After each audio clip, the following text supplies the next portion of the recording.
সফলভাবে হাইপারসোনিক মিসাইলের ইঞ্জিন পরীক্ষা করেছে ব্রিটেন। দেশটির প্রতিরক্ষা খাতে একটি গুরুত্বপূর্ণ অগ্রগতি হিসেবে বিবেচিত হচ্ছে এটি। এই ইঞ্জিনটি ব্রিটেনের defence science and technology laboratory, যুক্তরাষ্ট্রের এয়ারফোর্স রিসার্চ ল্যাবরেটরি এবং শিল্প অংশীদারদের যৌথ প্রচেষ্টায় উন্নত করা হয়েছে। নাসার ল্যাংলি রিসার্চ সেন্টারে 6 সপ্তাহব্যাপী 233 বার যাচাই করা হয়েছে এটিকে। প্রতিবারই এটি সফলতার সাথে উতরে গেছে বলে জানিয়েছে স্থানীয় সংবাদ মাধ্যমগুলো। এই প্রকল্পটি ব্রিটেনের প্রতিরক্ষা মন্ত্রণালয়ের টিম হাইপারসনিক্স ইউকে প্রোগ্রামের অধীনে পরিচালিত হচ্ছে, যার লক্ষ্য 2030 সালের মধ্যে একটি কার্যকরী হাইপারসনিক অস্ত্র তৈরি করা। প্রতিরক্ষা সচিব জন হিলি বলেন, আমরা একটি বিপজ্জনক বিশ্বে বাস করছি এবং আমাদের প্রতিপক্ষদের থেকে এগিয়ে থাকতে হবে। সেজন্য উদ্ভাবন এবং ভবিষ্যতের প্রযুক্তি দিয়ে আমাদের বাহিনীকে সজ্জিত করা অত্যন্ত জরুরি।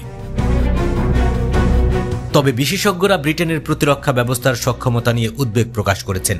রাশিয়ার নার্দার্ন ফ্লিটের যুদ্ধজাহাজ ও সাবমেরিনে প্রায় 800টি ক্রুজ মিসাইল রয়েছে, যা ব্রিটেনের জন্য একটি তাৎপর্যপূর্ণ হুমকি হিসেবে বিবেচিত হচ্ছে। ব্রিটেনের প্রতিরক্ষা বিশেষজ্ঞরা sky sabre battery, German Gepard anti aircraft gun এবং RAF এর ওয়েজেটাইল রাডার বিমানের সংখ্যা বাড়ানোর পরামর্শ দিয়েছেন।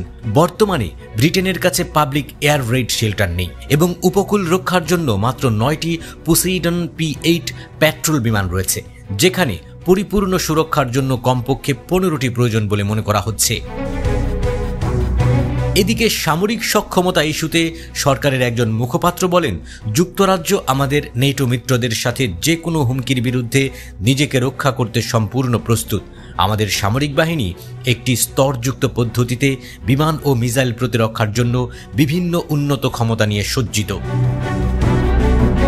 এই পরিস্থিতিতে ব্রিটেনের হাইপারসনিক মিসাইল ইঞ্জিনের সফল পরীক্ষা প্রতিরক্ষা ক্ষেত্রে একটি গুরুত্বপূর্ণ মাইলফলক হিসেবে বিবেচিত হচ্ছে, যা ভবিষ্যতে দেশের প্রতিরক্ষা সক্ষমতা বাড়াতে সহায়তা করবে।